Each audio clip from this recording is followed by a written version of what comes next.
কিছু কিছু মাজারে কিছু কিছু নামধারী মুসলমান এখনো শিরকের মতো মারাত্মক পাপ করে যাচ্ছে।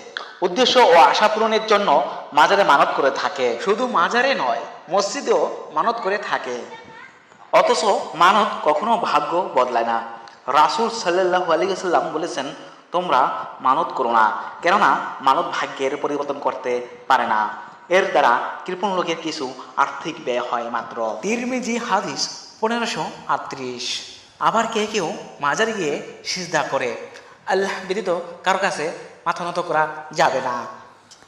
নিশ্চয়ই আল্লাহ তার সাথে শরিক করাকে ক্ষমা করেন না। তিনি ক্ষমা করেন এছাড়া অন্যান্য পাপ, যার জন্য তিনি চান।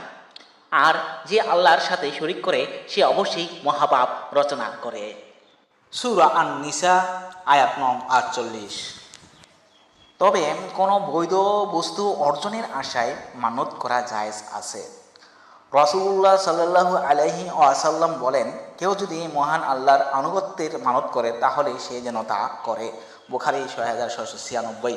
তবে হ্যাঁ, ইসলামী শরীয়তের দৃষ্টিতে মানতের চেয়ে নগদ দান সৎকার ফজিলত ও গুরুত্ব অনেক বেশি। সৎকায় আল্লাহ অধিক সন্তুষ্ট হন, আর মানত শরীয়ত সম্মত, তবে সৎকার চেয়ে উত্তম নয়।